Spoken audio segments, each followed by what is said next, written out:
hello. Welcome, everyone.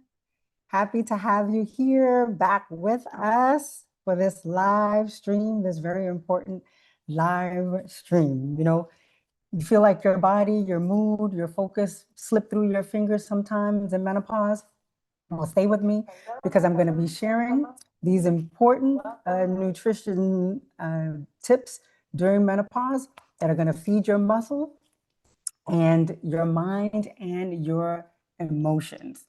So welcome if this is your first time here, or welcome back if you've been around and connected before.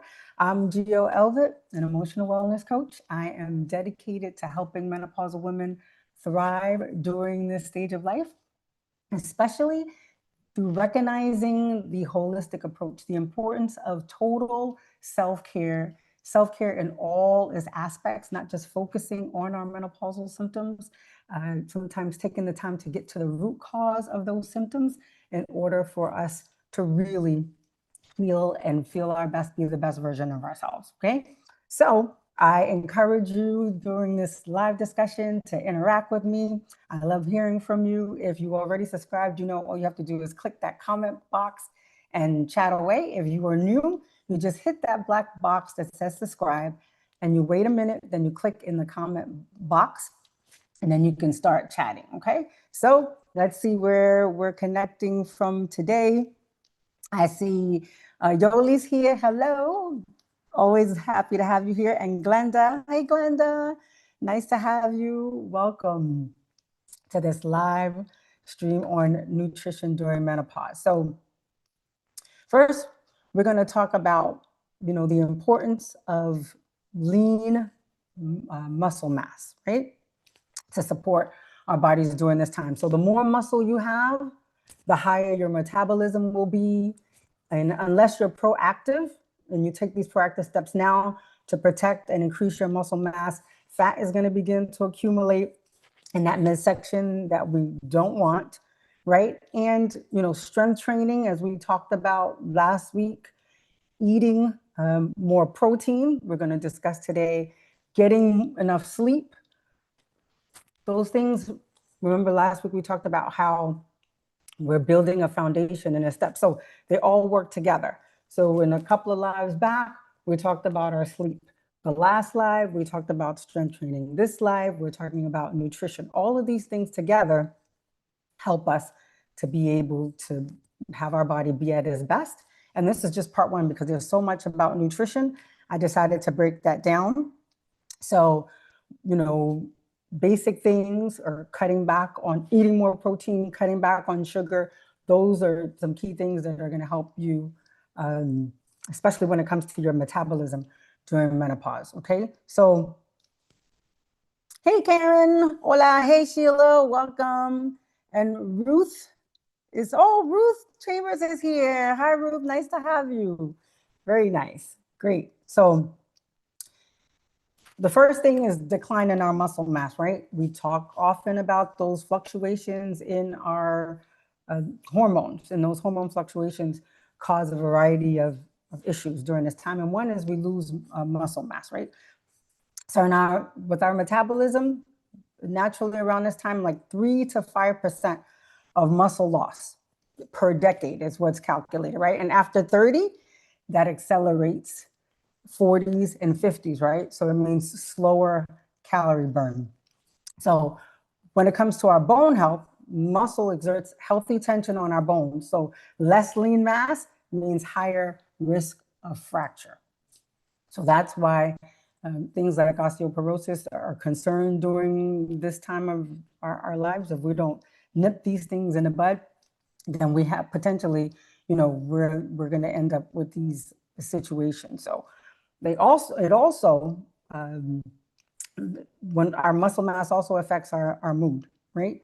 So interestingly enough, when we have fatigue and low mood is also affected by our loss of muscle mass, right? So when we're tying it all in, also rebuilding our muscle, it's not just physical, but it's also reclaiming our inner power. And we always are looking for that mind-body connection, right? So that's something for us to keep in mind. So how do we rebuild our strength inside and out? We'll be talking about that. But physically, increasing protein in our diet is essential, which means every meal we should be thinking about including protein in that meal. Okay, so we're going to talk a little bit about, again, when we say when it comes to nutrition, you should always consult with your physician, consult with a nutritionist if it's specifically when it comes to nutritional needs. I share things that help me, also things that I've discovered along the way, right? So you should always check. So one of the things that we talked about is how muscle protects our bones. And I'm going to be looking over here because I'm having some issues with my screen. But our muscle protects our bones, right? And that prevents osteoporosis. Last week we were talking about things like, you know, later in life you want to be able to lift those groceries and you want to be able to climb those stairs. Muscle mass is important with that. And it's important, as we said, in our metabolic health. So the more active our metabolism is, the better we will be. Without muscle, we talked about it's impossible to really be healthy. So as that estrogen drops, it's more difficult to build. So how we eat helps us to gain muscle. So protein, one of the most important things, it's the building block of our muscle. So things like beans, whole grain cereals, right? And we said in those 3 meals, we're always thinking about making sure we're including protein. So you need to have the protein is recommended, like you think the palm of your hand, and your plate should have that much protein in it when you're eating, right? So you can get supplements also. What's recommended is 30 grams a day. So if you're not getting enough protein from your foods, you can take supplements as well, but make sure you're getting the 30 grams a day. And when it comes to carbs, carbs also help you to build muscle. You can't build muscle without carbs. Sometimes, you know, we've taken some of these fad diets and they eliminate the carbs, but carbs are important, the complex carbs. We have to make sure we have the proper carbs in our diet, right? Also, one of the things that I didn't realize, and when we were talking about exercise last week, is the importance of prior to our exercise workout, making sure that we include protein in our diet, right? Before we work out, it's important to have protein because we'll have a spike in cortisol, and you want to avoid that. And so eating something before you work out is important. And then post-exercise, being able to eat within 60 minutes of that workout. Okay, so those, you know, some of the things that you want to take into consideration. And let's see, catch up with the chat here. Nikki, hi Nikki, you made it. Glad to see you here. I know you said you might not have been able to make it live, so we're glad you're here. Yoli says, welcome back, Nikki. Yes, we're glad to have you here. Okay, so what have you all been focusing on? Because for me, I know that I'm more of a carnivore. Always been more of a carnivore. I'm not really a carnivore. So I didn't make a big deal of having protein. So that was an issue for me. So now I recognize the importance of adding that protein back and making sure it's in every meal. So what about you all? Have you realized the importance of having enough protein at each meal, especially during this time, during this menopause phase? Let me know in the chat. What have you been focusing on with your meals? Because as I said, for me, I was definitely lacking protein and it was affecting my muscle tone. It was affecting, again, those achy joints and those that fatigue also has to do with protein. So what have you all been doing? Let me know in the chat so I know if I'm the only one that has, you know, had this a little bit off. Anybody? Let's see. Nikki says, I need more protein. Yes. Yeah. And it, you know, it satiates you. When you have protein, you're satisfied, you stay fuller longer, and then you avoid, you know, reaching out for those in-between snacks during your meal, which are sometimes mostly unhealthy choices, right? Let's see. Okay. All right. So just making sure I didn't miss anybody, as I know last week we had some things missing in the chat. Okay. So I'm going to reach over here. Like I said, I'm having these issues in my screen here. So I'm going to flip over to my notes over here so I can see. All right. So that's why I'm going to be looking over here. So some of the things that you can add, 10 high protein foods to add to your diet. Okay, because as you get older, as we talk about your muscle mass, you need more protein to maintain a lean muscle mass, because protein helps you stay full longer. It's also helpful for weight maintenance. And here are some of the top 10 protein foods that you can add to your diet. So number 1, 3 ounces of chicken breast. You can add that. That's 27 grams of protein. Number 2, a cup of cottage cheese, which is 23 grams of protein. Number 3, a can of tuna fish, 22 grams of protein. 4, 3 ounces of fish, 17 grams of protein. So it can be, while all fish is good, of course, salmon, tilapia, mackerel, those are the ones that stand out. Okay. Number 5 is 5 ounces of Greek yogurt, 12 to 18 grams of protein. Number 6, 3 ounces of tofu. That's 9 grams of protein. Number 7, a half a cup of lentils. It's 9 grams of protein. Number 8, 2 tablespoons of peanut butter. That's 7 grams of protein. Number 9, 1 egg, 6 to 8 grams of protein. And number 10, a half a cup of walnuts or almonds. That's 4 to 6 grams of protein. So focusing on these foods, you can definitely get your protein intake in. Let's see. Glenda says, I need more too. Yeah.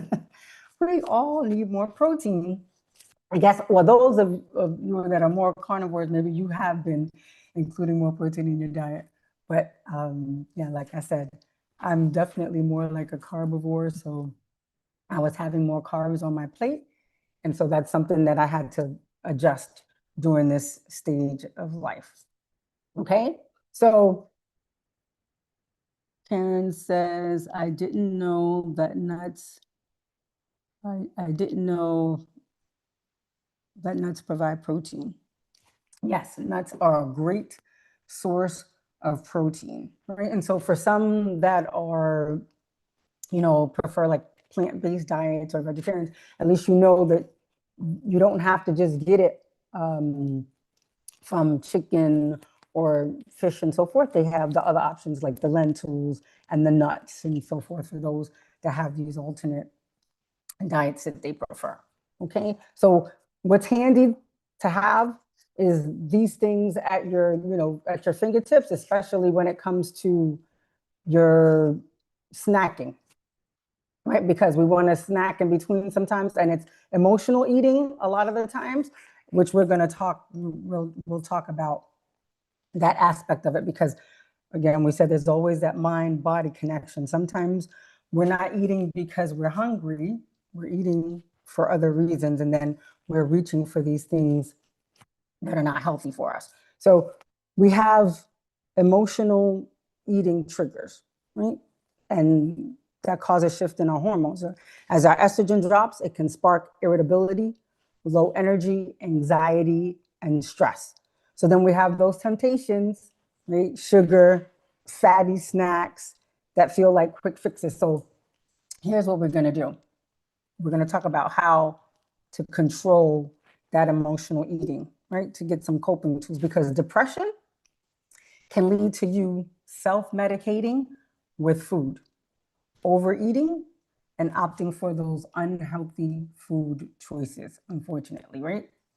So what we're going to do is encourage you to keep a journal, keep a food mood journal. So that is going to help you to stop those patterns between emotions and your cravings. So for 1 week, this is what we're going to do. You're getting homework today. So you can, make a note of this. For 1 week, you're going to write down not just what you eat, but what you're feeling, right? What you were feeling when you ate. Were you feeling stressed, because of a particular situation, maybe a relationship turmoil that's going on? Because when you see those patterns in black and white, then it can help you recognize and prevent them in the future, right? You stop yourself in the tracks. And then journaling is also going to help you to figure out what your triggers are, because it helped me in that respect. Because I noticed certain foods that I ate, because like I ran down like a list of where you can get foods that you can get high protein from. But some of us have different sensitivities. And so not all of it, all the recommendations may not work for you, right? Because I found that I had to limit dairy. For me, dairy was becoming a trigger, and journaling helps you to recognize those things, right? If you feel more joint pain the following day, right? More fatigue, all of a sudden you have lower mood, right? You all of a sudden you were feeling fine, and then you had like this the slump could be connected to something that you're eating. And I was able to recognize these things by keeping a food journal. So please do that, okay? And when it comes to this emotional eating, what you want to do, besides having, that food mood journal, what you want to do is have healthy substitutes that are within your reach. So we tend to grab whatever is easiest, right? But keep those healthy foods that actually are going to be satisfying to you in the front of your refrigerator in your cabinet, so that you have to do a little bit more work. You got to get through the good stuff to reach for that bad stuff. So that's a deterrent, right? If you see those apples first, maybe you'll reach for the apple, and instead of, if you have a pie in the back, or the cookies or something like that. So, and when it comes to these healthy snacks, like your nuts and stuff, take them with you on the go when you go to work. This way, automatically, instead of going to that vending machine at work, you have those nuts, those fruits, right? And you aim for those snacks that have protein that are going to keep you full longer. The other thing that's a good trick when you start to get cravings is to brew a cup of herbal tea. And, there are many kinds that have caffeine free, so you want to go for these caffeine free options, because again, during perimenopause, menopause, we want to minimize our caffeine intake. I recognize that caffeine was definitely a trigger for me as well. So I do usually just have herbal teas. So what you can do is brew some tea, and also flavored seltzers are good for you. That is going to prevent you from reaching for like that soda that you don't want. That's high sugar soda.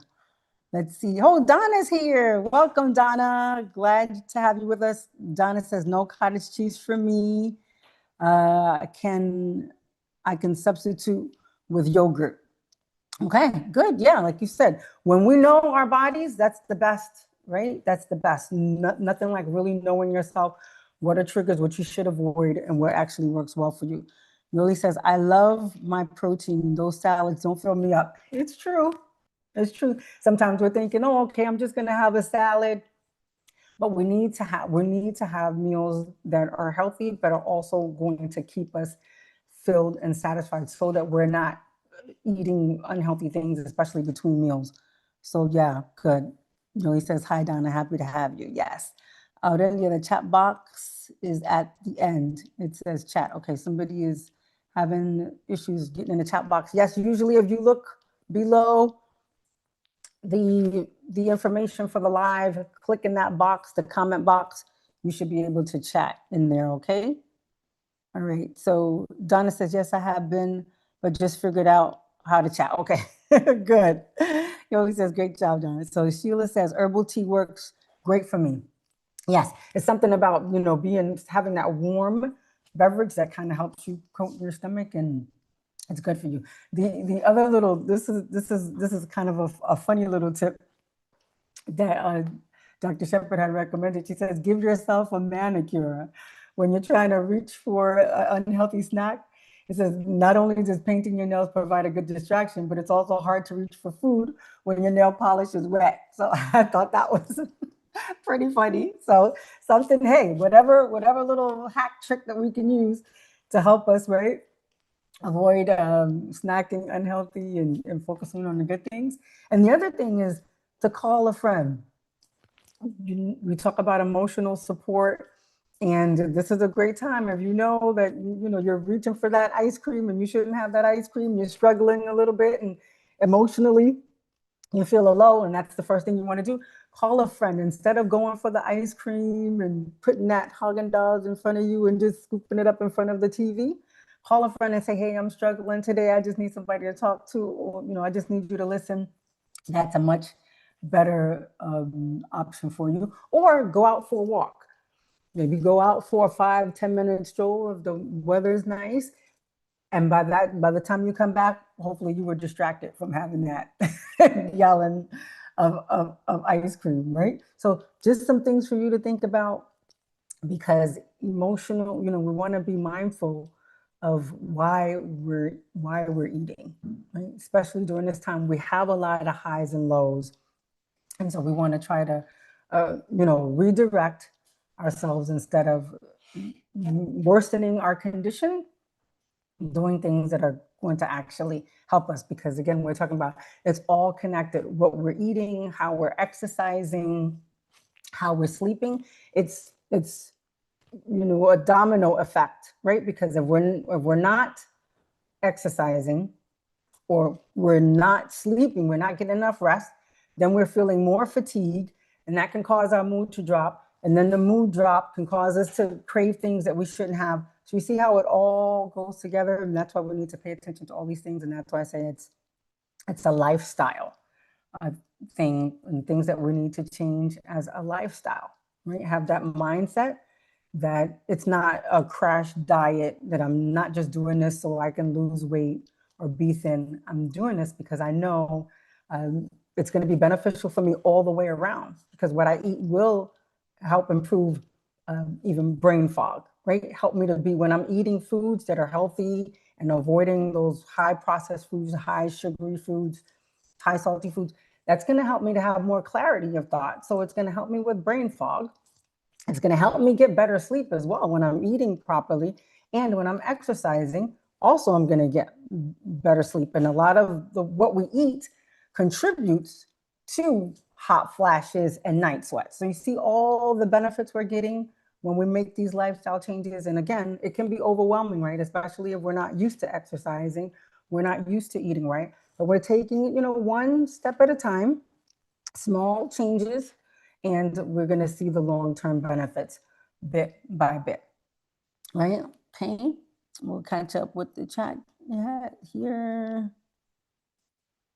Nikki says, gotta run, I'll catch up on the replay. Okay, good. I'm glad you were able to drop in for a while. Nikki, it was nice to have you. Okay, all right, so good. So we talked about, the importance of building putting a lot of high protein foods in our diet, also trying to prevent emotional eating, and some of the things that we can do to help us with that, right? So now we're going to talk to you about eating for our mind. And there's something called the Mind Diet. I don't know if many of you have heard of it. Let me know if any of you have heard of the Mind Diet in the chat. Okay, let me know if any of you have heard about the Mind Diet. Mediterranean DASH. It's intervention for neurodegenerative delay. Okay, so that diet is specifically designed to support brain health and reduce the risk of Alzheimer's disease.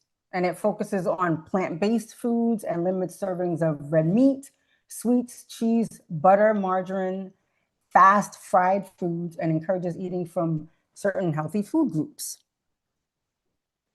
Let's see. Yoli says, never heard of the Mayan Diet. Karen says, never heard of the Mayan Diet, but you have piqued my interest. Good, I'm glad. So here it is. So it encourages leafy green vegetables, which is at least 6 servings per week. Okay. And other vegetables, at least 1 serving per day. The next thing is berries. And the recommendation for berries is at least 2 servings per week with that. Whole grains, so at least 3 servings per day of whole grains. And then fish, when it comes to fish, we want to do at least 1 serving per week. Poultry is 2 servings per week. Beans, 3 servings per week. Nuts, 5 servings per week. And olive oil. So imagine, if we're talking about eating for our body, also eating for our emotional health, and eating for our mind. See, again, we are constantly making that connection with having overall health is mind, body, emotions. Okay. And for those of you that are not in the WhatsApp chat, the link to the WhatsApp chat is there in case you were taking notes and you didn't get it on. I'll put it in our WhatsApp chat notes so that you can have that in case you missed anything. Okay. Donna had said, nope, never heard of it. Sheila G says, I haven't heard of it.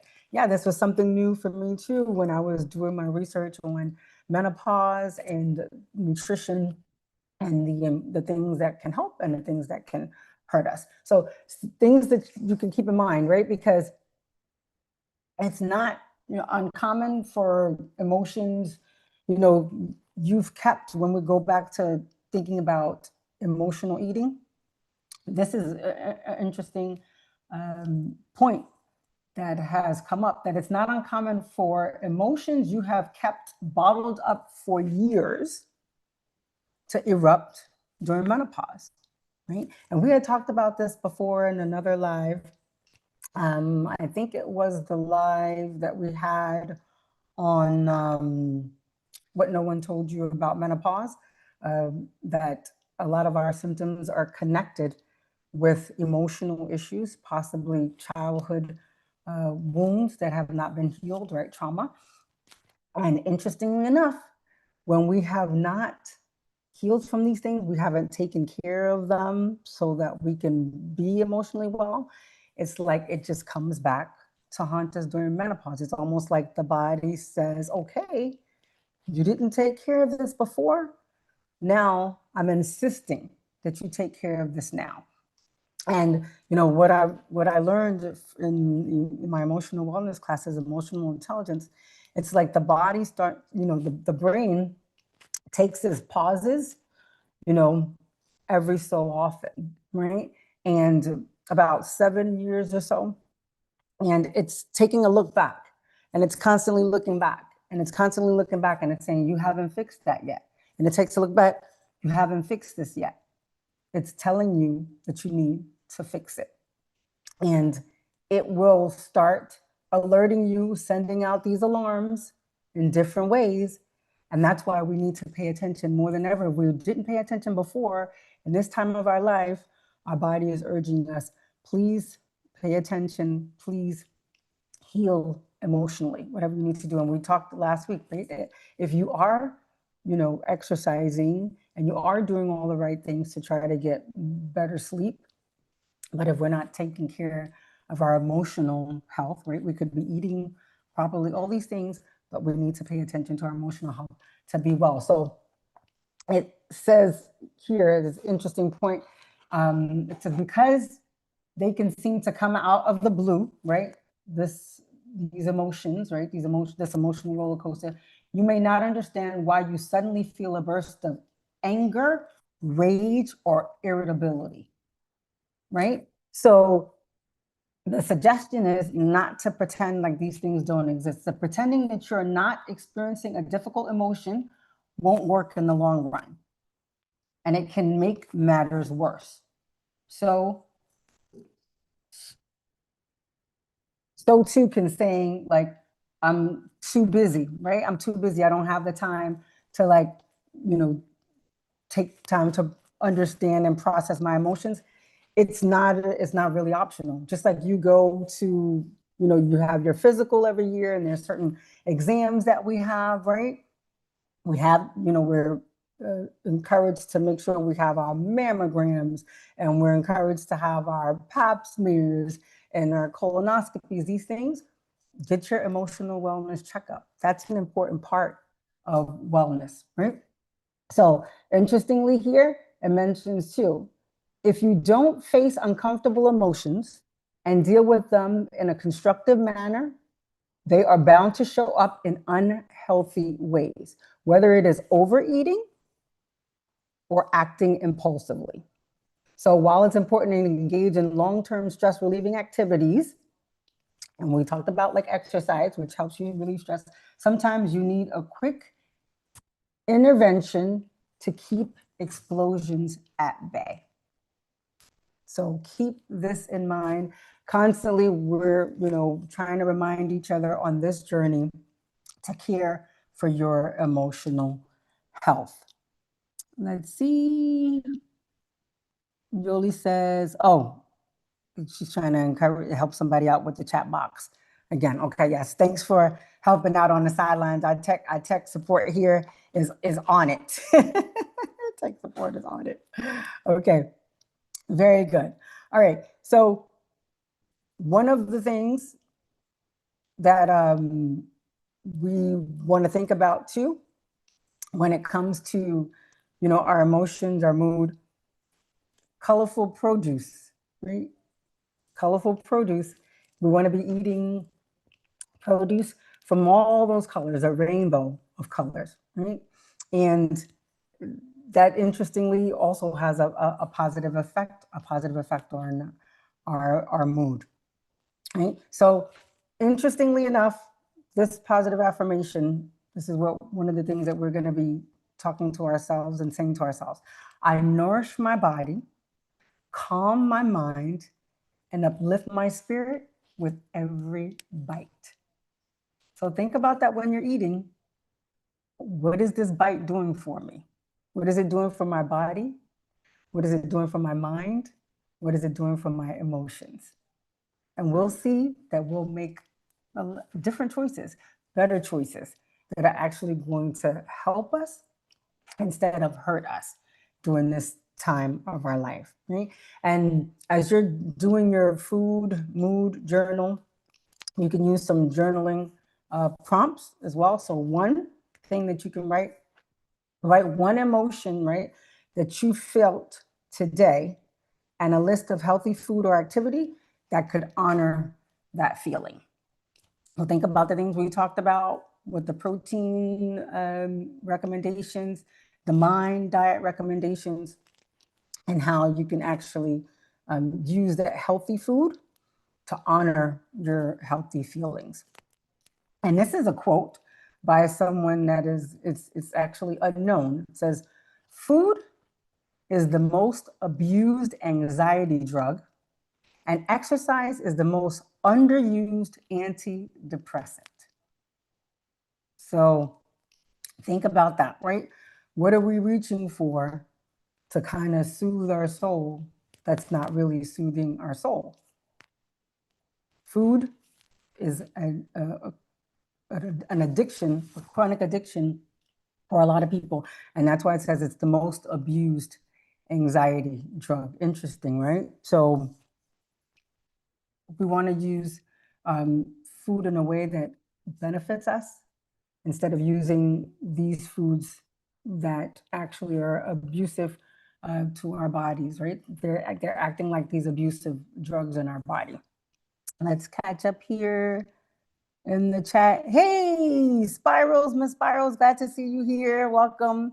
I calm my body, nourish my soul with everybody. Oh, you said, can I repeat that? Okay, sure. Let me go back. Here it is.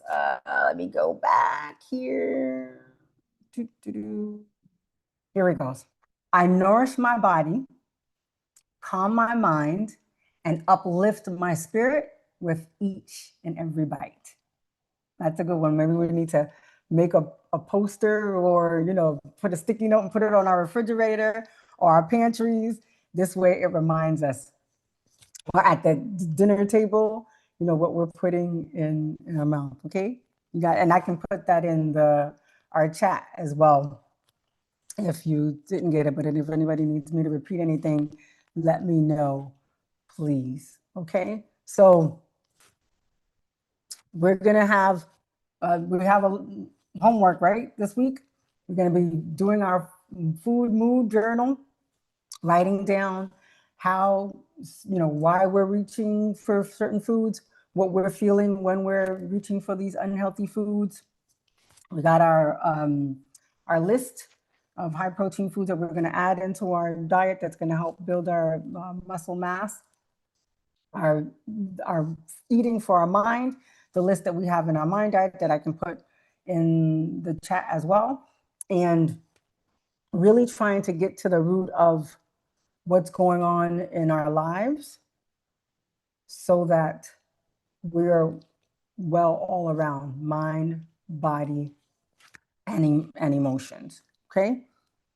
Ms. Spencer, thank you. Yes, put it in the chat. Yeah, I will definitely do that. So as I said, we're gonna break down this nutrition in different parts because it's chock full. So the next time we're gonna talk about supplements that are encouraged during this time that help us also, because many times we don't get everything that we need from food. So there are recommended supplements that we should be taking during this time, which again, you should consult with your doctor, but I'll talk about those supplements. Also, the best anti-inflammatory foods so that you can be helped during this time, because a lot of issues with inflammation, again, cause us to have joint pain and all these other complications like fatigue, arthritis during this time. So that's what we're going to be talking about, those anti-inflammatory foods.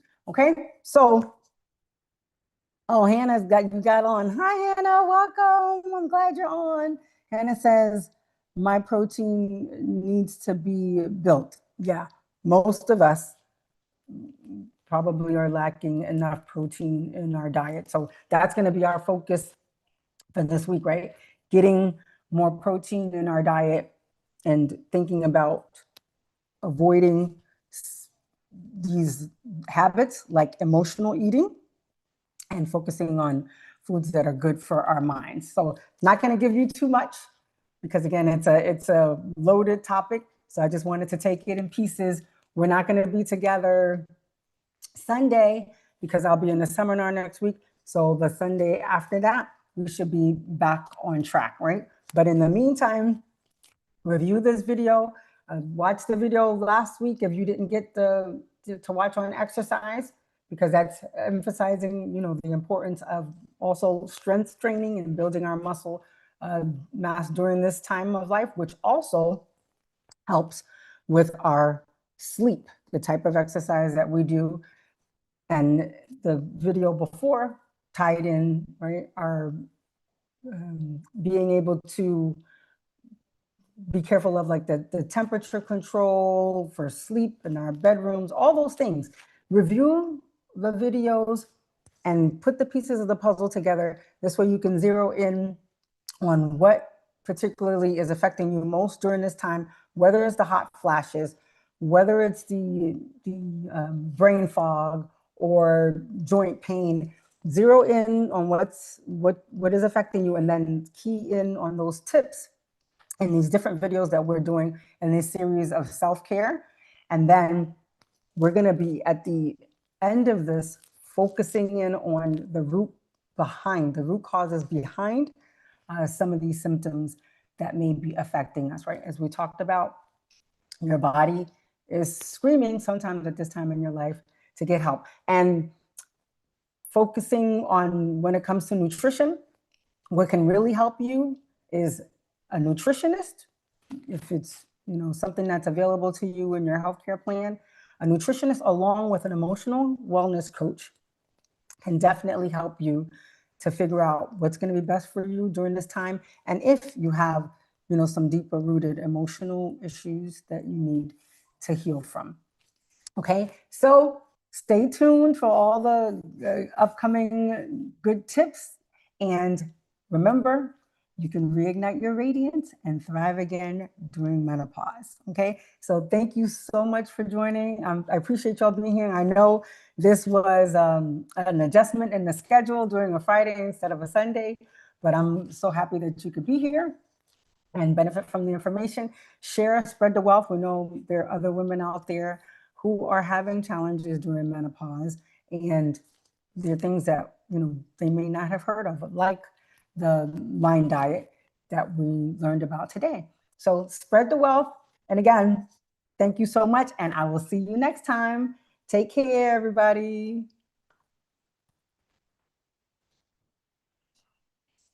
Oh, did I miss? I want to make sure I didn't miss anything.